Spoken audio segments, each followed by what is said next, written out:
to give us the Word of God, let's welcome our very own Assistant Church Pastor, Youth Pastor, and Extension 1 Pastor, Pastor Christine Kyra Oliva. Malakas na palakpak po. Parang mahina po yan. Mas malakas na palakpak sa ating Diyos na buhay, tapat, dakila. Hallelujah! Parang naman pong nangihina tayo ngayong umaga. Can we shout hallelujah? Malakas na palakpak po ulit sa ating Diyos na buhay. I'm really excited to attend church today. Alam niyo po, sobrang excited ko today. Naluha pa ako kasi po, yung mga napanood niyo pong breakthrough band ay mga bagong silang na lingkod ng Diyos. Palakpakan nga po natin ng Lord sa buhay nila. Alam niyo po bakit ako naiyak? Kasi po, yan din po yung una naming special number way back when I was still starting serving God. At sabi ko, grabe, ang bilis ng panahon and we've come a long way na po na may mga bago na po tayong kasama sa ministry. And take note po, those youths po, they came from zero knowledge. Tama ba ako, Ate Kat? Zero knowledge sa pagtugtog. Pero ngayon, ginagamit na po ng mightily ng Lord sa ministry. Amen po ba? Kaya po ako excited ngayong umaga. Ang sarap pong pagmasdan. Alam ko po, iisa lang naman tayo ng dinaanan bago tayo pumasok sa pinto na yan. Tama? Diyan tayo galing, diyan sa lobby. At ang sarap pong pagmasdan ng lobby natin kasi punong-puno po ng mga ministry booths. Nakita niyo po ba? Ay, para namang di kayo nadaan. Saan po ba kayo nadaan? Bigla po ba kayong kabuti dyan, biglang naupo? Nakita niyo po ang saya-saya sa labas? Kung maaga po kayo, lalo kanina, naabutan niyo po ang saya. At alam ko pong hindi pa tayo huli sa saya dahil mamaya we will have our ministry fair. Are we excited with that? Excited na excited po ako. And kami po, most especially the leaders and workers, we are especially excited today because we know when we believe God is up to something, may mga bago po tayong mga makakasama sa paglilingkod. But before we continue our series, before we continue in our ministry fair today, we are continuing our series on breakthrough love that gives life. Sabi niyo nga, breakthrough love. Talaga pong wala tayong choice. Sa buong taon ng 2026, breakthroughan po tayo, basagan. No? Kung pasensya na po sa gagamitin kong salita, warakan, no? Wawasakin ng Diyos ang mga maling pag-iisip, maling pamamaraan ng pagmamahal, maling pamaraan ng paglilingkod, lahat po yan. Kaya po ang ganda na this month, we are talking about breakthrough love that gives life. At dahil po breakthroughan, kailangan ma-breakthrough rin ako na hindi matagal magturo. Kasi po, marami pong nag-aabang na ministry sa labas. Amen po ba? So allow me, no? Alam niyo po, merong common misconception sa mga Kristiyano ngayon. Alam niyo po ano yung common misconception? Iniisip natin, kailangan nating maglingkod para mapansin tayo ng Diyos. Wala pong masama doon. Pero sa katagalan, kapag yun pa rin po ang ating pundasyon o layunin at nagiging dahilan, napapasama na po ang ating spiritual. Kasi maraming Kristiyano, akala nila, kapag naging usher sa church, kapag naglingkod tulad ng breakthrough band, kapag sumayaw gaya ng mga dancers natin, o kapag naging Sunday school teacher, baka sakali lang, buksan ng Diyos ang langit para sa atin. Inaakala natin at iniisip natin na si Lord parang cosmic vending machine. Alam niyo yung cosmic vending machine? Naghulog ka ng service, lalabas blessing. Pero alam niyo po, that's not breakthrough love. That's only transactional relationship. Because true breakthrough love is the love that found us when we were still dead in our sins and breathed life unto us. Yun po ang breakthrough love. Habang patay pa tayo sa kasalanan, may isang manlilikha, may isang nagligtas sa atin at nagbigay hininga para mabuhay tayong muli. Pagmamahal po yun. Yun po yung kakaibang pag-ibig. At kapag po ang life-giving love na yon ang tumama sa puso natin, ang natural na resulta, paglilingkod. Sabi mo sa katabi mo, paglilingkod. Alam niyo po, sa kaharian ng Diyos, ang currency, bayad na. Sa Pilipinas, sa iba't ibang dako ng daigdig, may bayad palagi, may halaga. Sa currency ng kingdom ng kaharian ng kingdom ng Diyos, bayad na po. We don't serve for love. We serve from love. Naglilingkod tayo, maglilingkod tayo, hindi dahil para sa pag-ibig, kundi naglilingkod tayo dahil tayo ay inibig. Sabi mo sa katabi mo, inibig ka ba? Diba? Today, as we look at those opportunities, alam niyo po, di po ako lalayo, kaya ako excited magturo ngayong araw kasi 3 points lang ako. At nawa, mabilis po ako kasi 3 puntos lang ako eh. At today, as we look at the opportunities to serve, hindi ako lalayo para mabigyan natin ng diin. Ano bang saysay ng pag-ibig na naranasan natin? There's so many opportunities inside the ministry of God to serve. Anong saysay ng buhay kung hindi paglilingkod? Hindi pwedeng isipin ng tao na wala akong puwang sa simbahan. Madami nang masyadong naglilingkod. Hindi. May kalalagyan at kalalagyan tayo. Sabi mo sa katabi mo, may kalalagyan ka. Diba? We should think of service simply as love in work clothes. Sino po ito mga empleyado? Taas kamay, mga empleyado. Kapag government employee po kayo, pag Lunes, wala kayong choice. Kailangan naka-Pilipinyana ka pag pumapasok ka. Nasa jeep ka, pakiramdam mo, mayora ka. Diba? Bakit namin pinipiling suotin yung Filipina, yung barong tuwing Lunes? Kasi may pagmamahal kami sa trabaho namin. May pag-ibig kami na sinumpaan at commitment naming maglilingkod kami sa taong bayan. And when we love, when we serve, when we are recipient of God's love, service is simply love in work clothes. Ito po ang pinakalakas ng isang pusong pinalaya. Taas nga kamay ng pinalaya ng Diyos. Lahat po tayo pinalaya. Alam niyo po yung scripture natin today is found in John chapter 21. I know you are all familiar with this story. Most scholars, they call this scene as the post-failure breakfast. Alam niyo po bakit? Ito pong sitwasyon na to, sa John chapter 21, si Peter ay, he was not just lonely, he was not just alone. Sa pagkakataong to, hindi lang pagod si Peter. Alam niyo po ano pangyaring to? Nasa pampang si Peter. Malungkot. Bakit? He was still haunted nung ginawa niyang failure, pagtatatwa, pagde-deny kay Jesus. Si Jesus patay na. Pero hindi niya alam, si Jesus, He rose from the dead. Pupuntahan siya. Pero sa pagkakataon pong ito, in John chapter 21, can we just read? Can we flash John chapter 21, verses 15 to 19? Yes, basahin ko lang po mabilis. When they had finished eating, Jesus said to Simon Peter, Simon, son of John, do you love me more than this? Yes, Lord, he said, you know that I love you. Jesus said, feed my lambs. Again, Jesus said, Simon, son of John, do you love me? He answered, yes, Lord, you know that I love you. Jesus said, take care of my sheep. The third time he said to him, Simon, son of John, do you love me?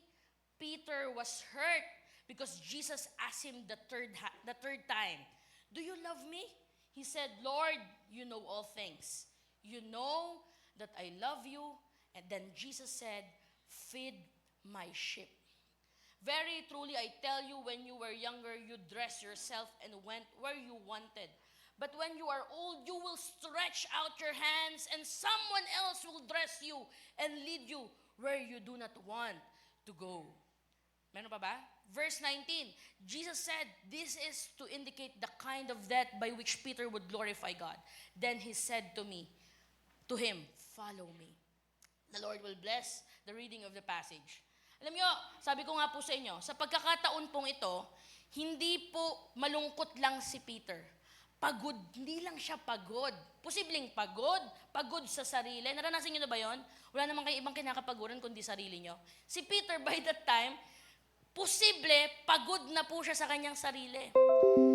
But more than that, traumatized po si Peter. May trauma siya sa sarili niya. You know why? Because he knew he failed Jesus. Kaya maraming Kristiyano, mailap sa paglilingkod kasi alam nila, ilang beses ko nang nabigo si Lord, tatanggapin pa ba ako niyan? Hindi ako pwede sa simbahan, masusunog ako. Ganyan ang karaniwang pinagsasabi ng mga tao. Hindi ako pwede sa simbahan, papasok pa lang ako dyan, susunugin na ang kaluluwa ko. No! There's no such thing as that. But that time, Si Peter, kinain po siya ng matinding kahihiyan niya sa sarili niya. In fact, pansinin niyo po sa verse 15, he had gone back to his old fishing nets. Bumalik na po siya sa dati niyang buhay. Alam niyo po bakit? Kasi pakiramdam niya, disqualified siya sa harapan ng Lord. Tignan mo nga yung katabi mo, mukha bang disqualified? Sabi mo sa kanya, hindi ka disqualified. Walang disqualified. Lahat tayo, pati po ako sa harapan nyo, nagkataon lang, ginagamit po ng Lord sa pulpito. Iisa tayo, recipient ng pag-ibig ng Panginoon. Amen po ba? Ang nakakatawa lang po dito, Peter denied Jesus by a charcoal fire. In John chapter 18, verse 18. Dineny ni Peter si Jesus kaharap ng nagsisigang apoy. Then, in John chapter 21, Jesus met him again by a charcoal fire. Alam niyo po, napansin ko mga kapatid, madalas ginagamit ng Diyos ang pangyayari kung saan tayo huling nabigo at nahulog. Hindi para sariwain ng sugat. Hindi rin para baguhin ang nakaraan. Because even God cannot change the past.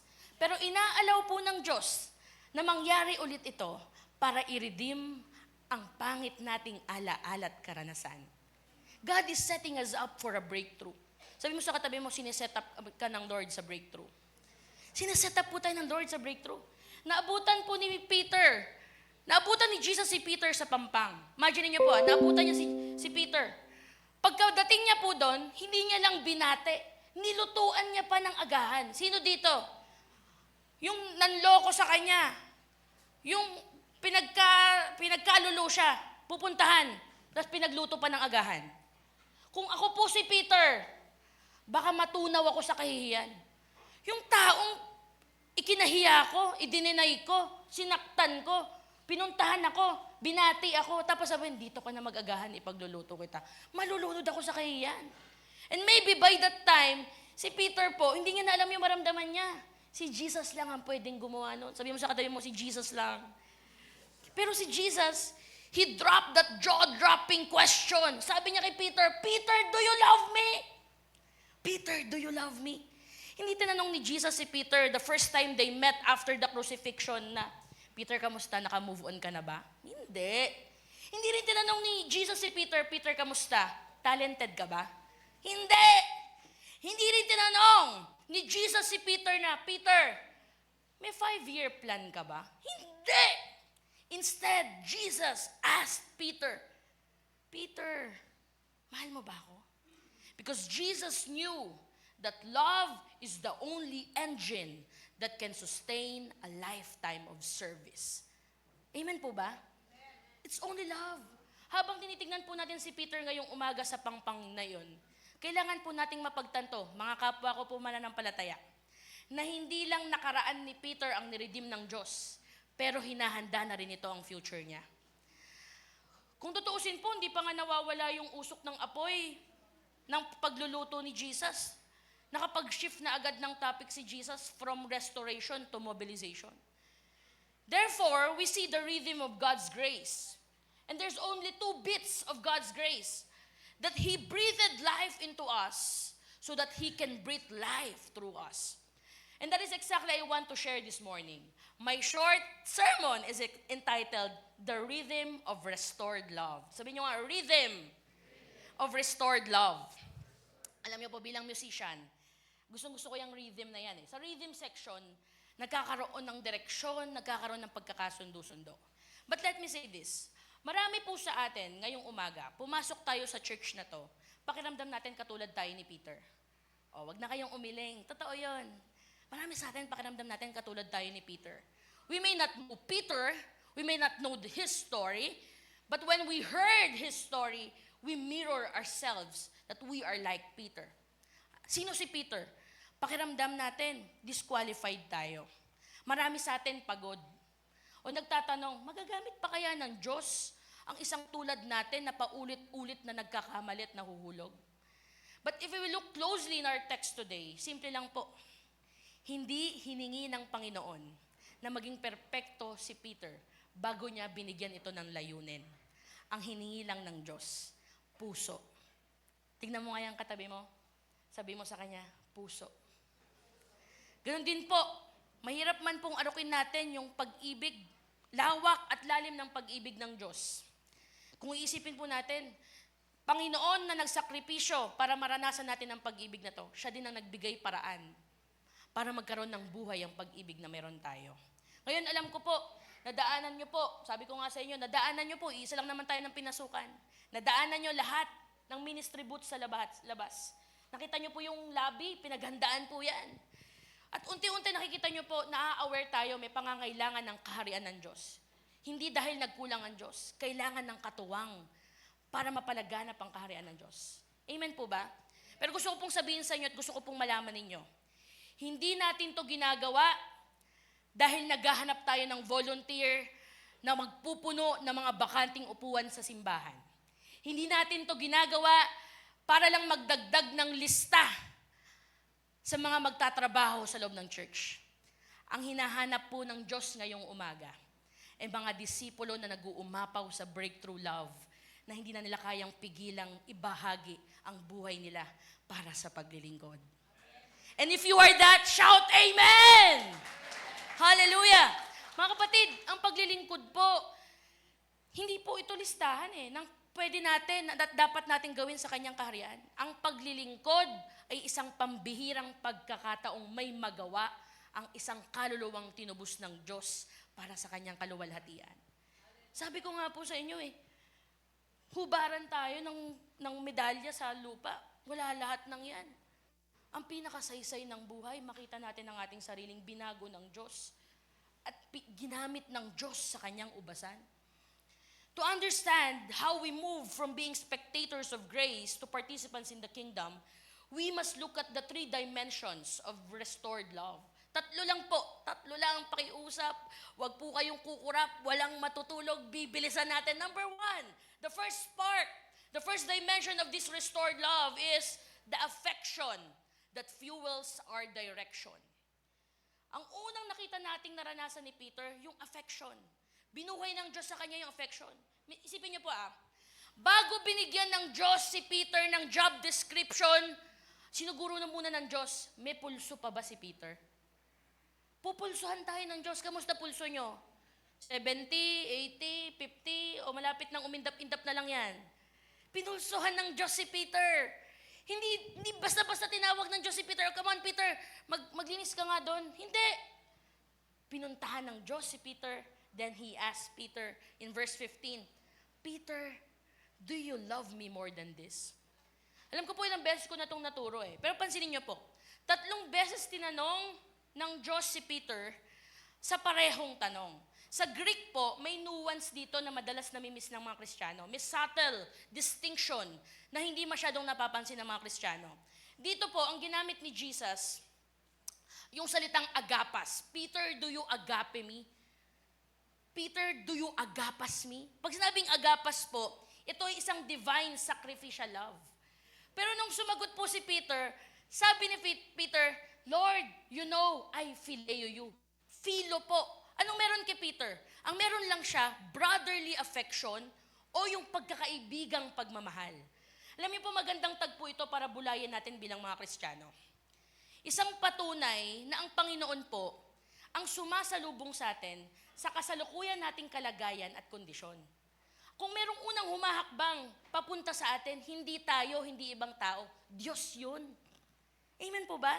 Nung panahong nahihirapan tayo, nung panahong bagsak ang ating buhay, ang unang humakbang papunta sa atin, sa ating kalagayan, walang iba kundi Panginoon.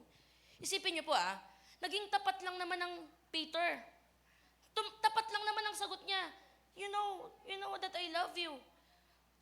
Naging tapat lang si Peter patungkol sa hangganan niya. He knows that what I can offer is only brotherly love. Kaya maraming tao ay maglingkod, nasasaktan kasi sa kapwa. Huwag mo tignan yung katabi mo.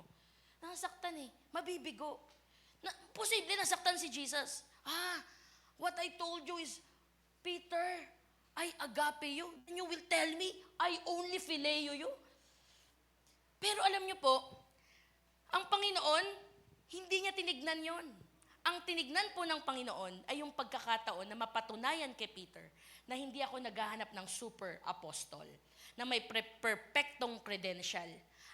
Hanap ko tapat na puso. kailangan po may tapat tayong puso.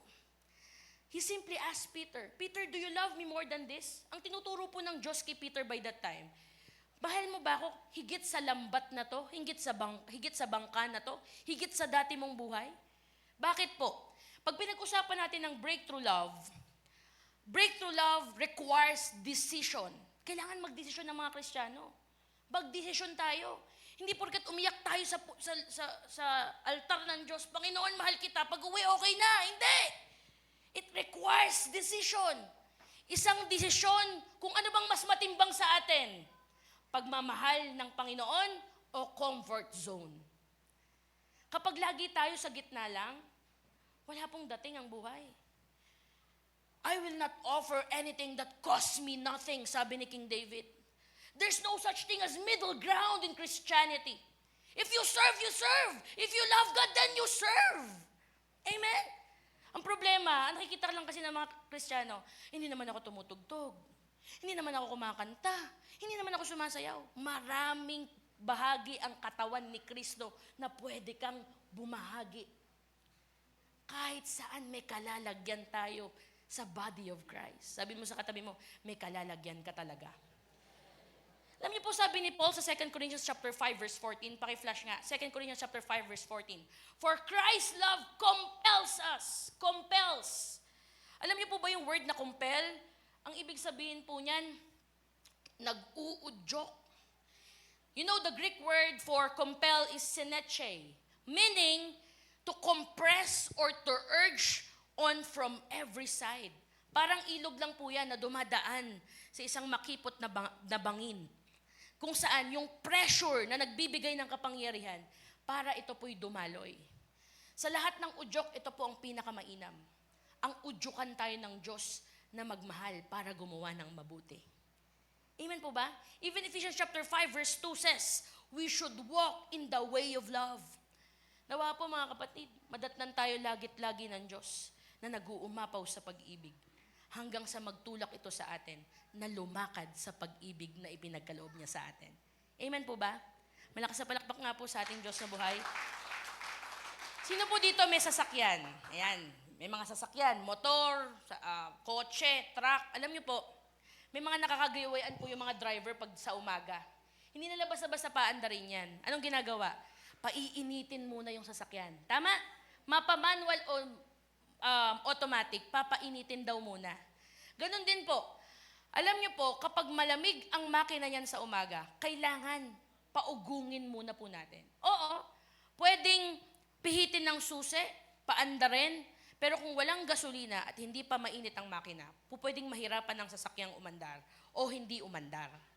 At all, alam niyo po sa panahon natin ngayon, maraming Kristiyano nakapark ang spiritual life nila. Nakatambay. Tambay ang pagiging Kristiyano. Pati nga nguso, minsan natitikom eh. Ang pagiging Kristiyano nila, walang nakakaalam.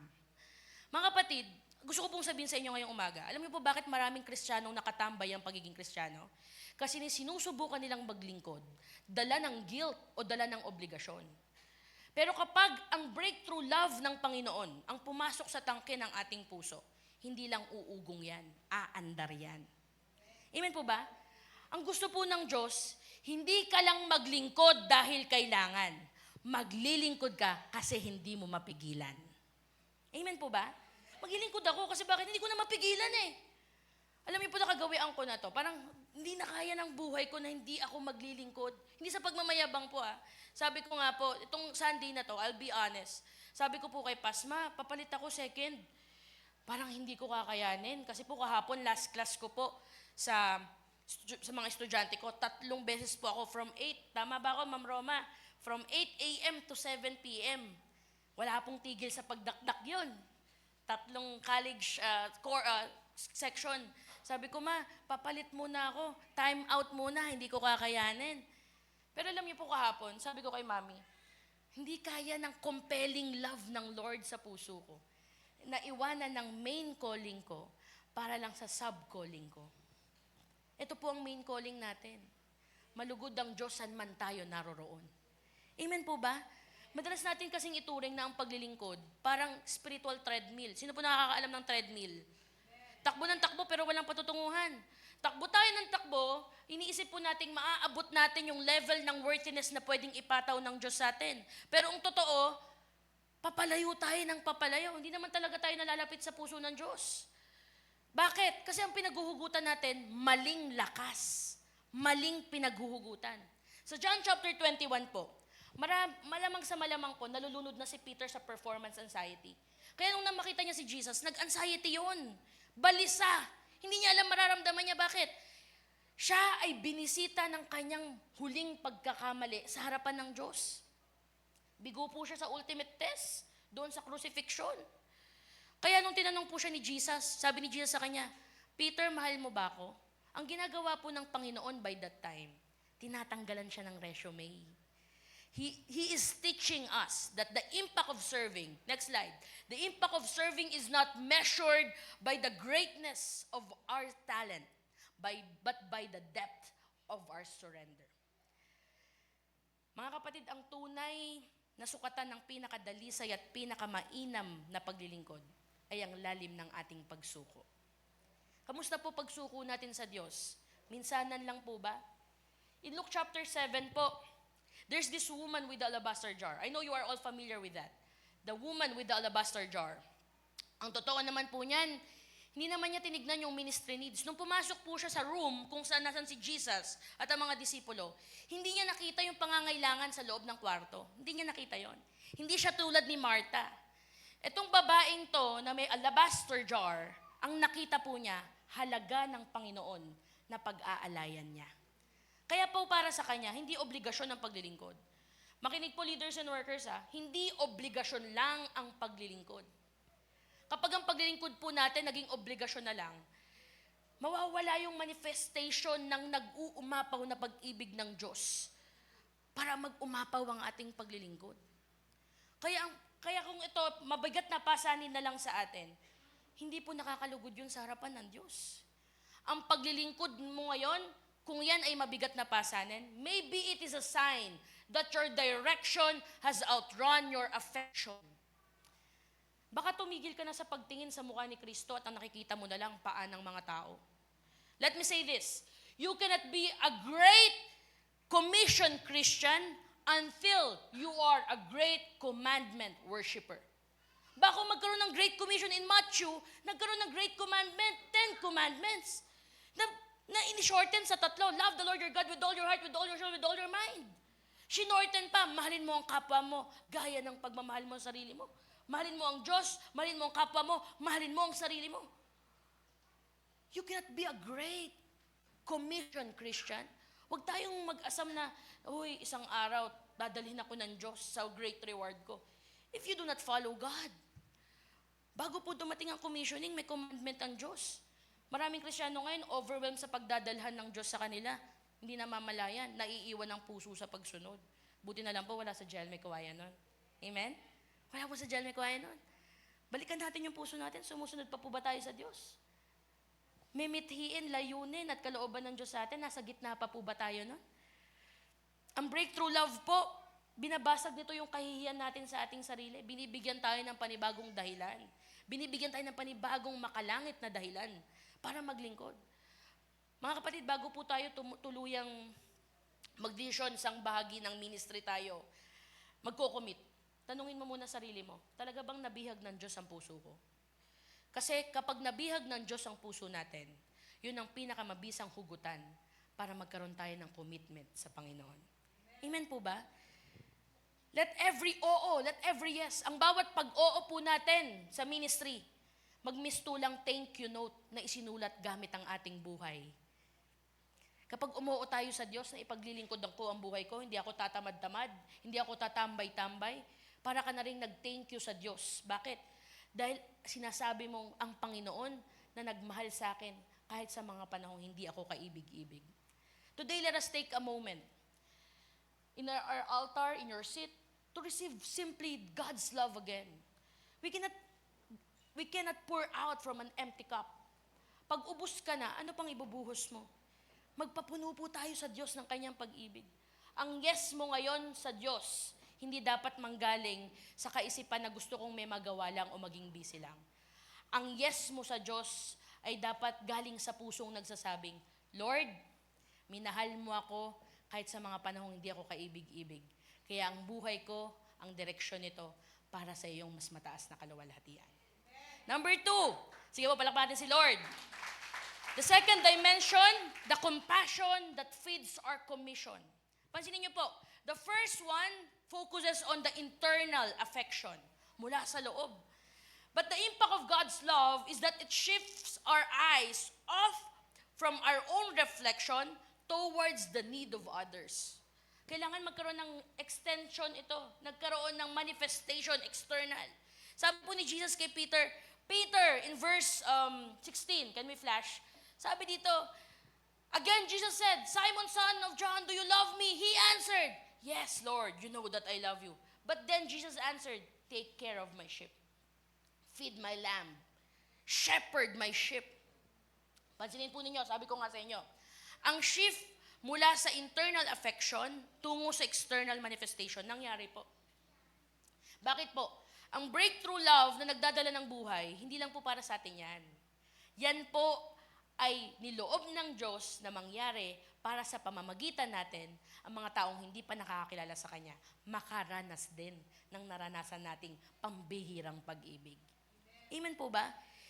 Hindi tayo maglilingkod dahil gusto nating pa-main character tayo. Tignan mo ang katabi mo, main character ba yan?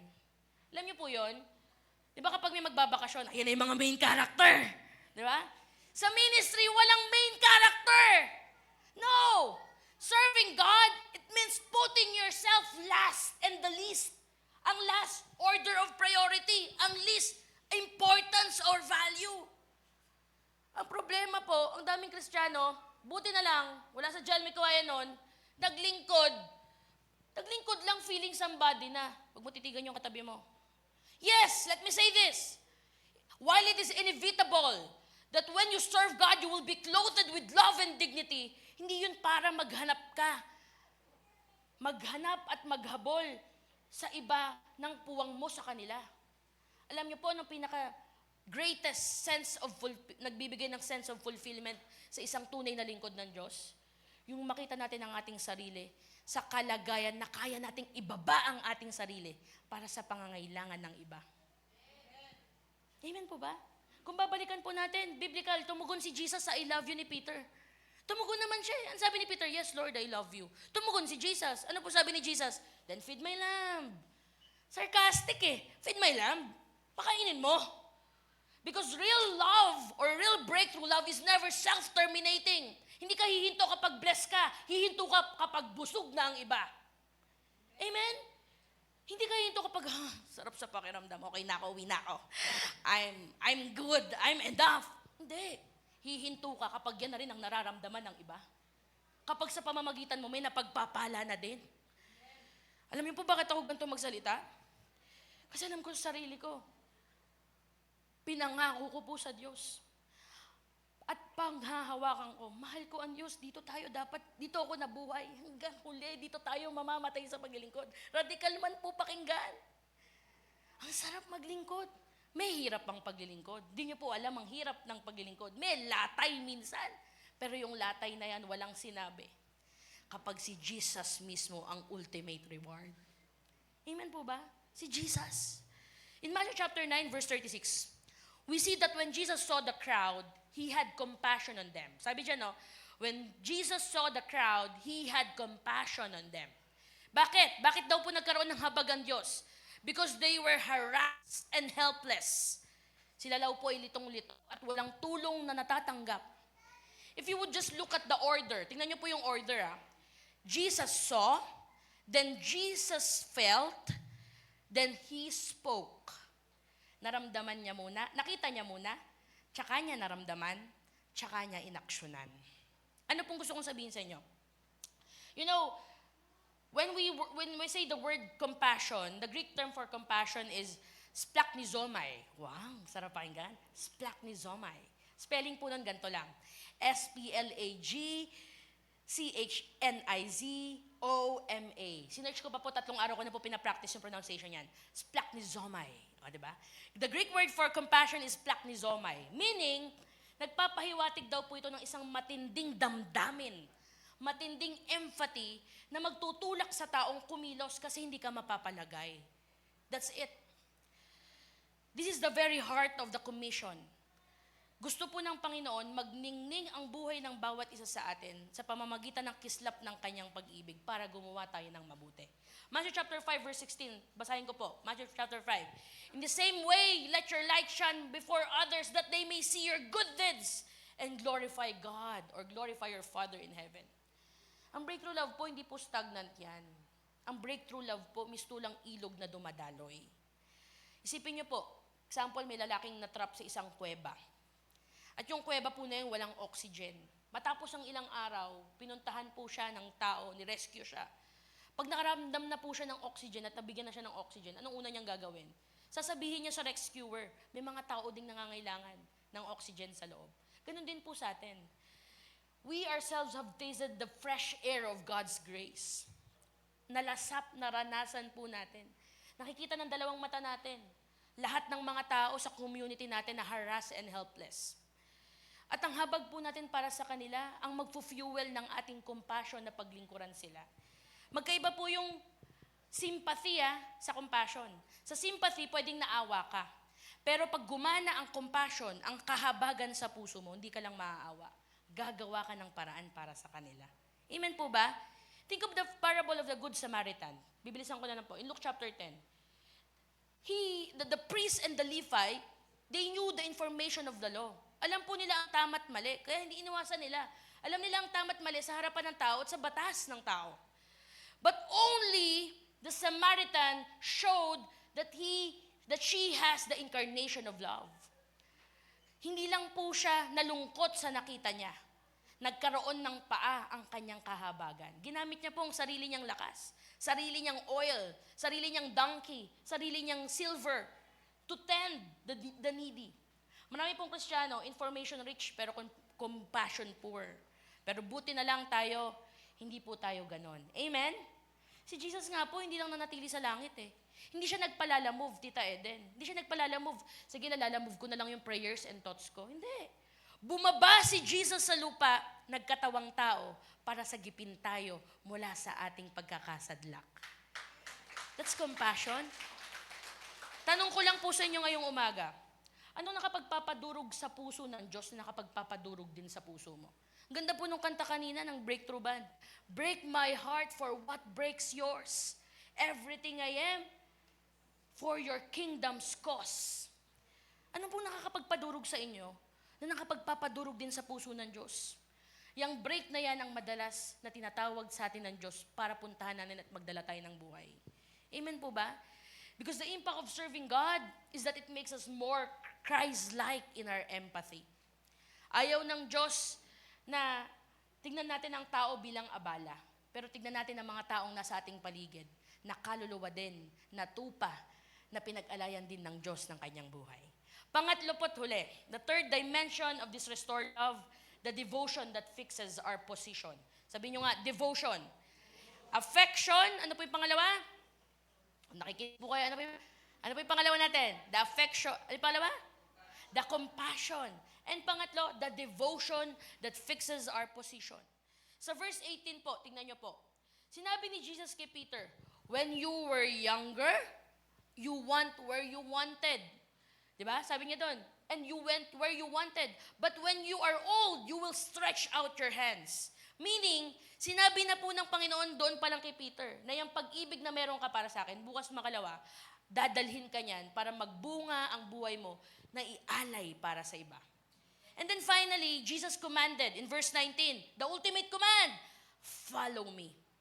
Follow me. Or yung tinatawag na akolothoi moi. O, diba? Mahilig ako sa Greek word, akolothoi moi.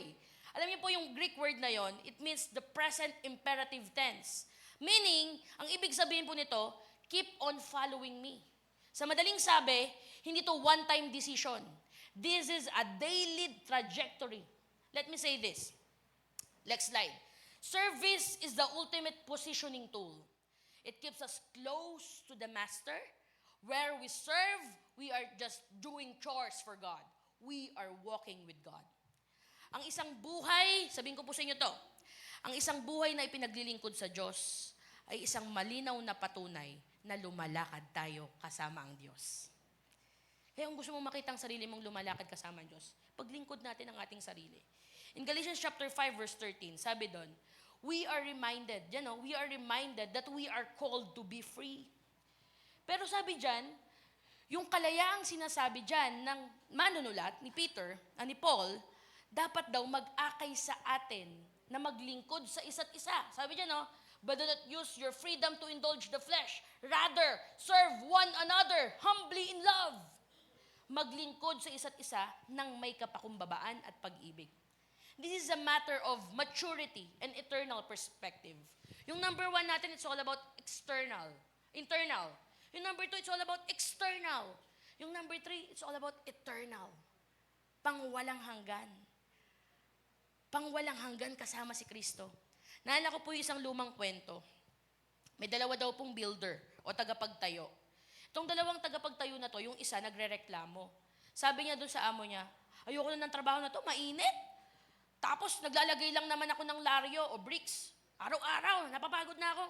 Sabi naman nung pangalawa, masayang-masaya siya. Araw-araw, pag pumapasok siya, nakangiti siya. Alam niyo po bakit? Sabi niya sa master niya, bakit hindi ako sasaya? Tagapagtayo ako ng katedral kung saan makatatagpo ng Diyos ang maraming tao. Both are doing the same thing. Parehas lang naman ang ginagawa. Ano po ang nagkaiba sa kanila? Yung devotion nila ang nagbigay kaibahan sa kanilang posisyon. One was a prisoner of labor. The other one was a partner of the Creator. Kung ikaw ay bihag ng trabaho, mahihirapan kang maglingkod ng may kagalakan. Pero kung ikaw ay tinuturing mong kapartner ng Diyos sa kanyang kaharian, lagi kang may galak kahit nahihirapan.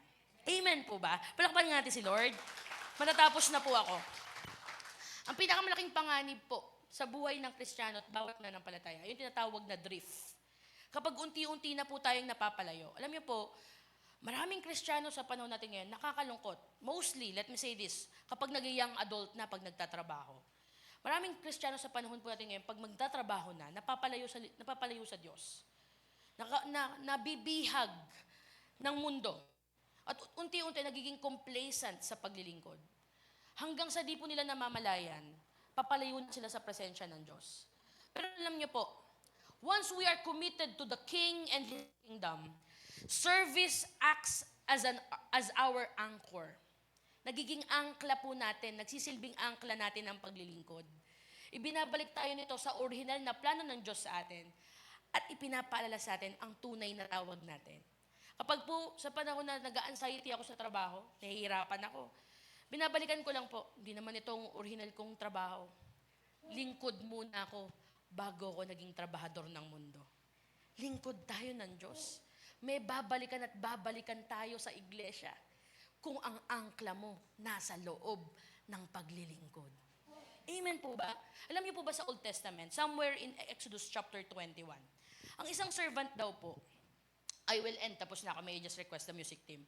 Ang isang servant daw po, after 6 years of serving, pwedeng umalis sa kanyang amo. Pag natapos niya na yung 6 na taon ng kontrata, pwede na po siyang umalis. Pero kung mahal daw po ng isang servant ang kanyang amo, pupunta daw po siya sa hamba ng pinto. Hamba ng pinto ng tahanan, ipapabutas niya ang kanyang tenga, pamamagitan ng awl. Na nagsasabi, isa siyang love slave o isang dulos. Ganun din po tulad natin. Kapag po tayo, pinili nating ipaglingkod ang maliit na buhay na meron po tayo, para na rin nating ipinalagay ang ating tainga sa hamba ng pinto. At sinasabi po nating, malaya akong umalis. Pero mahal na mahal ko ang Panginoon, kaya mananatili ako. Amen po ba? Malaya tayong umalis. Malaya tayong gamitin ang ating buhay sa kung saan. Pero pag mahal na mahal mo ang Diyos, mananatili ka sa kanyang kalooban. When we commit ourselves to the ministry, we are fixing our position in the body of Christ.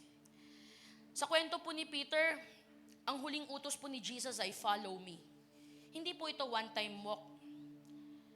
Serving God keeps us in the environment of miracles. Kung gusto mong makitang gumalaw ang Diyos, dun ka sa lugar kung saan siya madalas kumikilos. Saan madalas kumikilos ang Diyos? Sa loob ng simbahan. Sa mga may sakit, sa mga nasasaktan, sa mga nawawala. Nandun ang Diyos, kaya dapat nandun din po tayo. Committing yourself is a spiritual discipline that fixes you in a place when the storms of life try to blow you off course. Pansinin niyo po, yung mga linggo-linggo di po, numa-attend po dito, di ba isa't isang mukha lang po sumasalubong sa inyo? Yung mga yan, bakit sila naglilingkod? Yung mga asherat na yan, sorry po alam niyo po ba, pag narinig niyo po ang mga kanya-kanyang kwento ng mga lingkod ng Diyos sa loob ng simbahan, yung mga testimony na meron sila, yung mga pinagdaanan ng mga yan, yung mga sakripisyo na binabaka nila, ewan ko na lang kung di po kayo mapagpala, daig pa ng isang pinakamatalinong manunulat ang kwento na meron ng mga yan. Pero bakit po sila nananatili? Ano pong sekreto meron sila? Bakit hindi banaag sa mukha nilang namomroblema sila? Minsan nawawalan din ng pera. Minsan malungkot, minsan basag, pero nandyan nagpapatuloy. What's the secret? Because they want to serve God. They love God. Mahal nila ang Diyos. Ang sikreto, bakit nakatatayo ang mga yan?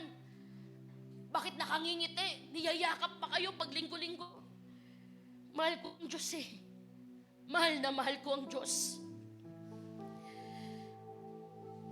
Kung may tanging nagpapalakas, nagpapatibay, at hindi nagpapatinag sa lahat ng yan, kahit sa mga panahong baklas na, mahal ko ang Diyos.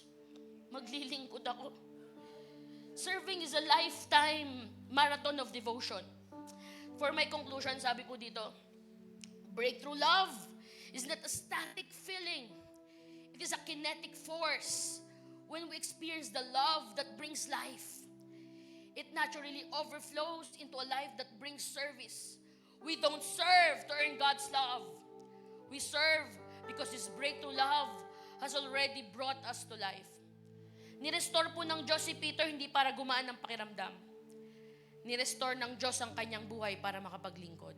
Mga kapatid, nakatayo po ang Diyos sa harap ng apoy ng inyong mga buhay. May apoy sa harapan nyo, may problema. Pero hindi niya tinatanong ang kasalanan mo noon. Hindi niya rin tinatanong ang resume mo ngayon. Isang bagay lang ang tinatanong niya sa'yo ngayon. Anak, mahal mo ba ako? Sa pagtatapos po ng mensahe natin ngayong araw, gusto ko pong isipin nyo ng mabuti to.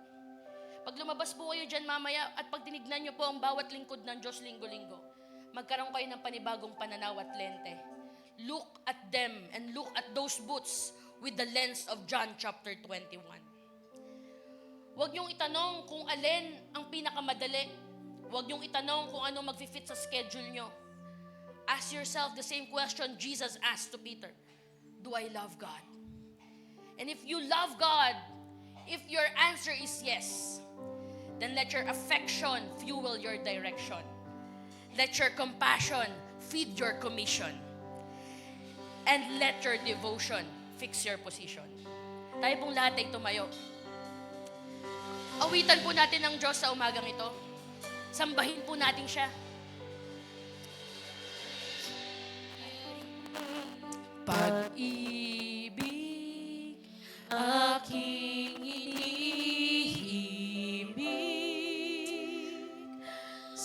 Pasalaksik po natin sa Diyos ang ating puso. Sumibol, sa'yo lang iuuko. Minsan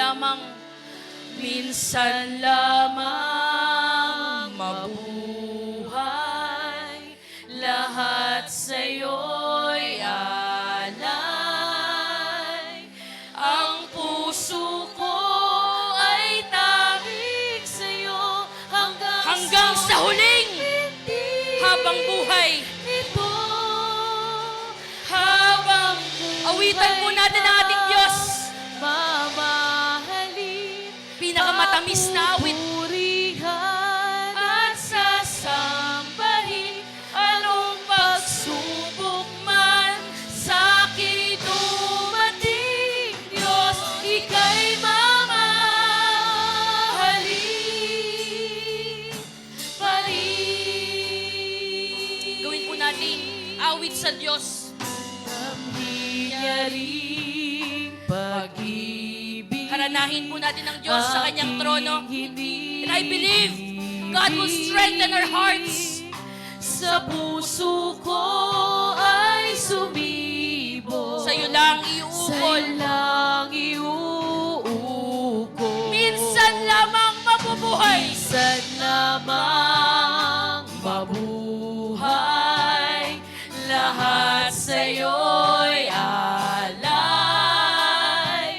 Ang puso ko ay tanging sa'yo. Pinakamainam na pagsamba sa dakila at mabuting Diyos habang buhay. Habang buhay kang mamahalin, papupurihan at sasambahin. Anong pagsubok man sa That deserve our commitment, our confidence to God. Habang buhay, habang buhay kang mamahalin, Sa hirap, sa ginhawa, sa pagsubok, sa pagpapala.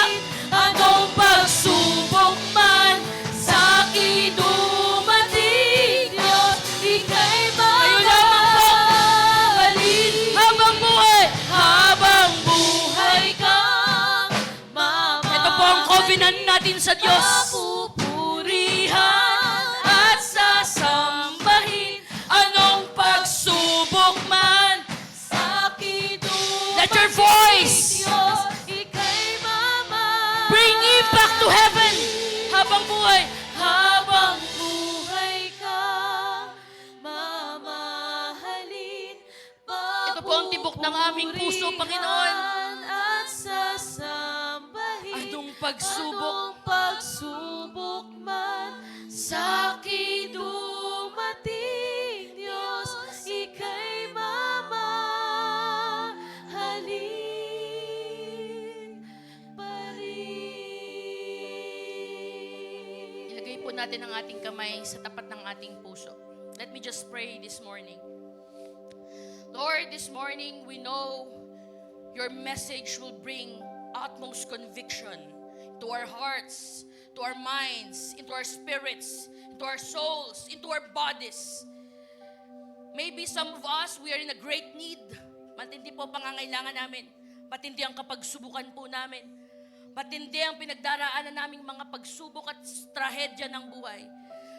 Pero Panginoon, naniniwala kami, walang krisis ng mundo ang pwedeng makapagpahinto sa pag-ibig ni Kristo sa aming mga puso. And so this morning, Lord, convict our hearts. Allow every yes in the ministry be a yes to you. May we serve you not out of emptiness of duty, Lord, but allow us to serve you out of the fullness of your breakthrough love in our hearts. Panginoon, ngayong umaga, kayo po ang kumatagpo sa aming mga pangangailangan, sa aming mga panghihina, sa aming mga kalikuan. Kayo po ang magbigay ng kapatawaran sa amin. Tulad ni Peter, Lord, if we feel like we are disqualified, tulad ni Peter, kung pakiramdam namin, hindi na po kami karapat-dapat, yakapin mo kami ng iyong pag-ibig. Bigyan mo kami ng panibagong puso't isipan na tatanaw, Lord, sa iyo bilang Diyos, Hari at aming tagapagligtas. Allow us, Lord, to serve you, to consistently love you, to pour out our passion to you. Hayaan mo, Panginoon, sa aming pagtatapos ngayong umaga, hipuin mo ang aming puso. At hayaan mo, ikaw ang magbigay sa amin ng bagong awit. Ako'y mapupuri sa'yo. Ito po ang ating huling awit. Anumang kalagayan ng puso, nagagalak pa man o nasisiphayo. Ako'y magpupuri sa'yo. Ito po ang ating ipangako sa Diyos as He strengthens us this morning. At wala nang iba. At wala